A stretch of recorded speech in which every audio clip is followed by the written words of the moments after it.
찬송가 352장 함께 찬송하겠습니다. 찬송가 352장입니다.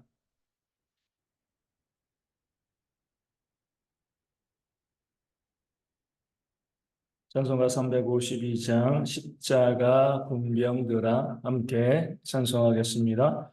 십자가 군병들아 주 위에 일어나 기들고 앞서 나가 담대히 싸우라.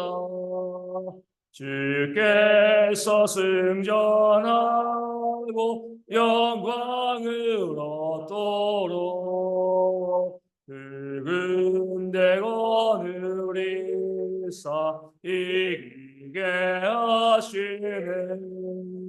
십자가 군병들아 주 위에 일어나 그나팔 소리를 듣고 곧 나가 싸우라. 수 없는 원수 앞에 주 따라갈 때에 주 예수 힘을 주사 강하게 하시네. 십자가 군병들아 주 위에 일어나 내 힘이 부족하니 주 권능 믿으라. 복음의 갑주 입고 늘 기도하면서 너 맡은 자리에서 충성을 다하라. 십자가 군병들아 주 위에 일어나 이날에 접전하고 복해가 부르라. 승전한 군사들 영생을 얻으며 영광의 주와 함께 왕노릇 하리라. 아멘. 저도 심경으로 우리의 신앙을 함께 고백합니다. 나는 전능하신 아버지 하나님 천지의 창조주를 믿습니다. 나는 그의 위대하신 아들 우리 주 예수 그리스도를 믿습니다. 그는 성령으로 잉태되어 동정녀 마리아에게서 나시고 본디오 빌라도에게 고난을 받아 십자가에 못 박혀 죽으시고 장사된 지 사흘 만에 죽은 자 가운데서 다시 살아나셨으며 하늘에 오르시어 전능하신 아버지 하나님 우편에 앉아 계시다가 거기로부터 살아있는 자와 죽은 자를 심판하러 오십니다. 나는 성령을 믿으며 거룩한 공교회와 성도의 교제와 죄를 용서받는 것과 몸의 부활과 영생을 믿습니다. 아멘. 느헤미야 2장 9절과 10절 말씀을 보겠습니다. 느헤미야 2장 9절과 10절 말씀입니다. 제 말씀을 읽어드리겠습니다. 군대 장관과 마병을 보내어 나와 함께하게 하시기로 내가 강 서쪽에 있는 총독들에게 이르러 왕의 조서를 전하였더니 호른 사람 산발락과 종이었던 암몬 사람 도비아가 이스라엘 자손을 흥왕하게 하려는 사람이 왔다 함을 듣고 심히 근심하더라. 아멘. 느헤미야가 얼마나 지혜로운 사람인가 오늘 본문이 또한 증거해주고 있습니다. 하나님의 도우심을 구하되 구체적인 계획을 가지고 이렇게 하나님, 제가 하나님의 일들을 감당할 수 있게 해달라고 아주 세밀하게 또 계획하고 준비하고 기도하는 그런 느헤미야의 모습이 있습니다. 그런 면에서 우리가 느헤미야가 왕에게 부탁했던 것 중에 하나, 왕의 이 명령을 나에게 내리시고 조서를 내리셔서 이 총독들로 하여금 내가 예루살렘까지 안전하게 다녀올 수 있도록 나를 보호하게 해달라. 이런 부탁을 한 것에 중요한 의미가 있음을 오늘 본문이 우리 가운데 알려주고 있습니다. 왕에게 있어서 느헤미야는 중요한 사람이었죠. 신뢰할 만한 사람이었기 때문에 다시 돌아오기를 원했고요. 기한을 정해서 이때가 지나면 돌아오겠습니다. 라고 이야기했습니다. 왕은 느헤미야를 기다렸습니다. 다시 와서 왕과 함께 그 이 국사를 또 진행하기를 원했죠. 그렇기 때문에 느헤미야가 어때요? 조서를 내리셔가지고 서쪽에는 총독들로 하여금 나를 안전하게 이끌게 해달라 이렇게 부탁을 했을 때 오늘 말씀해 보면 누구를 보낸 거죠? 왕이 그냥 조서만 보낸 것이 아니라 군대 장관을 또 함께하는 마병, 호위병들을 느헤미야에게 붙여줬습니다. 느헤미야를 보호하기 위함인 거죠. 한 사람 느헤미야가 예루살렘으로 총독으로 부임하는데 뭐 그냥 몇몇 뭐 이 군인들 보내가지고 동행하게 할 수 있습니다. 근데 왕은 그렇게 하지 아니하고요. 군대 장관과 또 군대 장관이 갔으니까 함께하는 그런 마병들이 얼마나 대단했겠습니까? 그러니까 느헤미야를 안전하게 예루살렘으로 보내기 위해서 그 왕은요, 그 할 수 있는 최선의 그런 호의를 베풀었던 거죠. 이것도 느헤미야의 계산 가운데 있었어요. 느헤미야가요, 그 군대 장관의 호의를 받으면서 마병들의 호의를 받으면서 강서쪽 유브라데강 서쪽에 그 이 왕이 세운 총독들의 영지를 지나갈 때마다 그 총독들이 어떻게 했겠습니까? 느헤미야가 지나가나 보다 이렇게 했을까요? 그게 아니죠.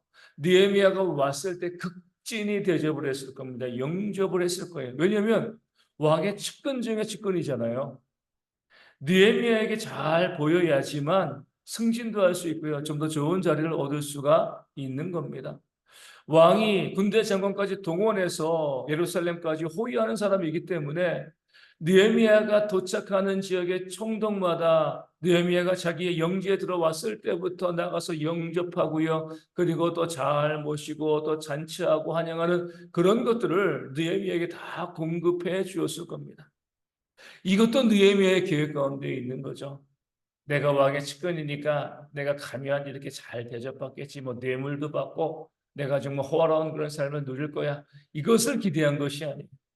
느헤미야가 왜 그렇게 군대 장관과 동행하고 많은 마병들이 동행하고요. 가는 곳곳마다 그 총독들에게 영접을 받고 그들에게 환영을 받았는가? 왜 그것을 노렸는가? 그 이유가 오늘 말씀 10절 가운데 나와 있는 겁니다. 호른 사람 산발락과 도비아가 이스라엘 자손을 흥황하게 하는 사람이 왔다 함을 듣고 심히 근심하더라. 이것 때문에 그런 거죠. 그들에게 근심하게 하기 위함이에요. 자기의 동생 하나니와 일행이 예루살렘에 먼저 가서 그 형편을 다 느헤미야에게 이야기했습니다.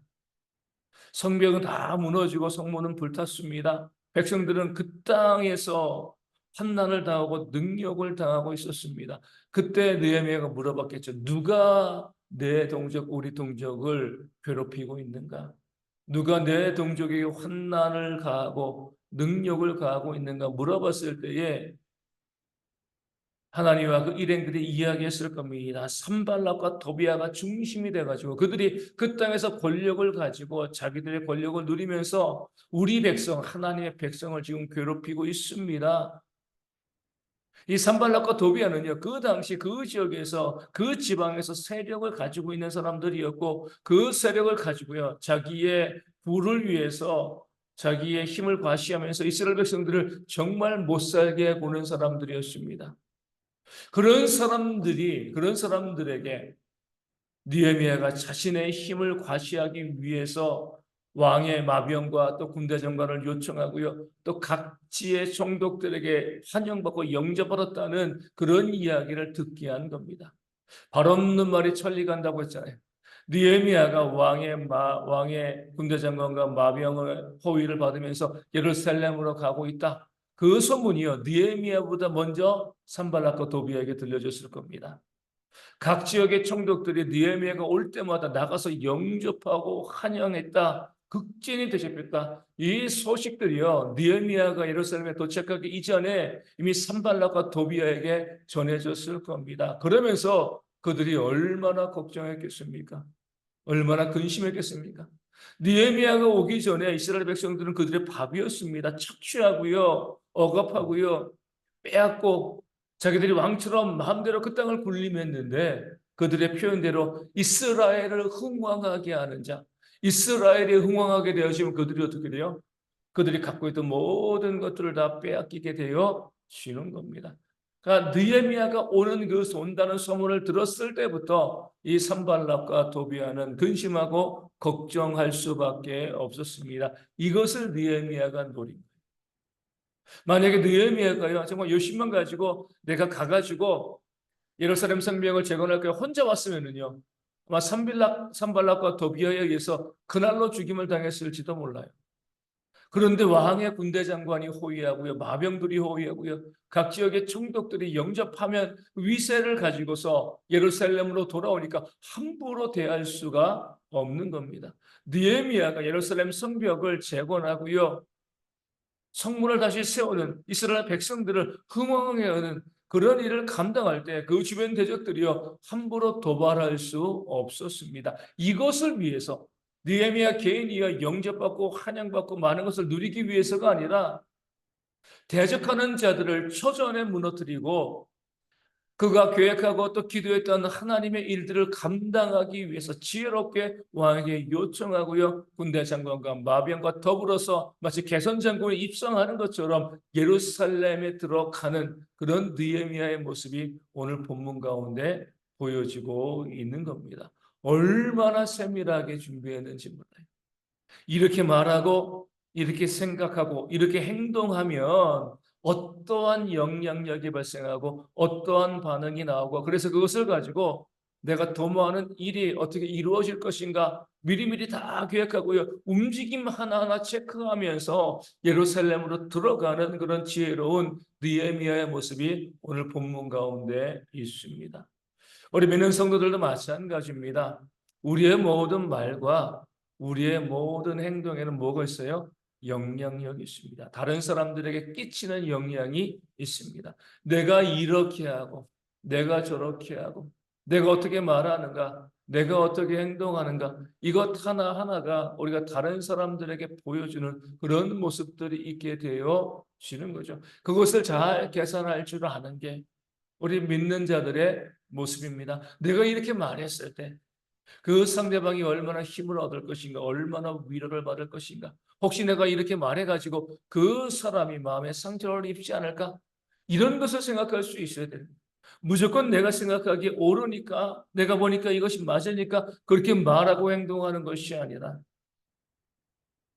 그것이 무엇이건 그 상대방에게 어떠한 영향력을 줄 것인가, 어떠한 영향을 끼칠 것인가, 그 생각을 미리 다 세밀히 계산하고요. 말도 하고요. 행동할 줄 아는 그런 모습이 우리 가운데 있어야 하는 줄로 믿습니다. 그럴 때에 하나님께서 그런 우리의 세밀한 준비를 통해서 더 크게 역사하여 주시고요. 그런 모습을 통해서 많은 사람들에게 하나님의 큰 일들을 보여주는 그런 역사를 이루시게 되어질 줄로 믿습니다. 말하기 전에 잠시 멈춰서 생각하고요.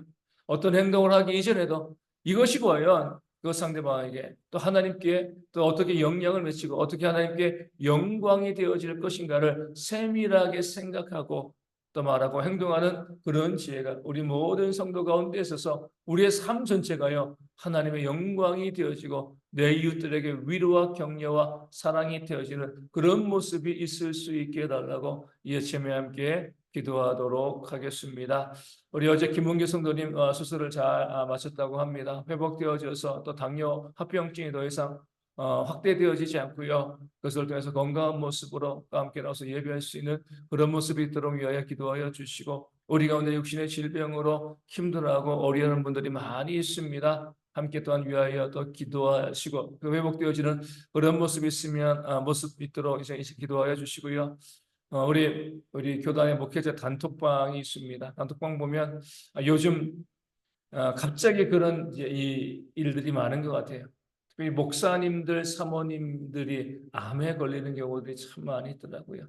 우리 뭐 이 박미선 사모님도 그러고요. 우리 얼마 전에 우리 신원예담께 신천교회죠. 그 목사님 사모님도 부비동암에 걸려가지고 또 이제 함께 기도했고 또 이제 어제도 또 이제 우리 개척교회 목사님 중에 한 분 또 사모님이 또 침샘암에 걸려가지고 어제 수술했다. 그런 거 보면서 참 힘들고 또 어려운 그런 삶의 환경들이 참 많이 있구나. 또 많이 스트레스 받고 또 어려운 부분들 그런 부분들이 참 많이 있구나라고 생각을 해보게 되어집니다. 그래서 우리가 항상 이 점점 살기가 힘들고 어려워지면서 육신적인 스트레스 또 정신적인 스트레스 때문에 힘들어하는 많은 분들이 우리 가운데 있음을 보게 되어집니다. 그래서 우리가 그런 분들 위해서 하나님의 위로가 우리 모든 성도들에게 임하여서 더 이상 어떤 질병도 문제도 발생하지 아니하도록 우리 예방적으로 미리 많이 기도해 주시고 병이 걸렸을 때 위해서 기도하는 것도 당연하지만 병이 걸리지 않도록 우리가 서로가 서로에게 기쁨을 줄 수 있는 웃음을 줄 수 있고요. 위로할 수 있는 그런 교회 공동체가 되어질 수 있도록 또한 위하여 기도하여 주시고요. 삶의 문제와 경제적인 어려움으로 힘들어하는 성도들의 삶에도 회복이 있도록 우리 어르신과 아이들 환절기 가운데 건강 잘 지키고 군에 있는 형제들 건강 위해서 기도하여 주시고요. 또 선교지 교회 위해서 또 작은 개척 교회 가운데 하나님의 회복의 역사가 충만히 임할 수 있도록 또한 기도해 주시기를 바라겠습니다. 함께 주기도문 하시겠습니다. 하늘에 계신 우리 아버지, 아버지의 이름을 거룩하게 하시며 아버지의 나라가 오게 하시며 아버지의 뜻이 하늘에서와 같이 땅에서도 이루어지게 하소서. 오늘 우리에게 일용할 양식을 주시고 우리가 우리에게 잘못한 사람을 용서하여 준 것 같이 우리 죄를 용서하여 주시고 우리를 시험에 빠지지 않게 하시고 악에서 구하소서. 나라와 권능과 영광이 영원히 아버지의 것입니다. 아멘. 기도하겠습니다.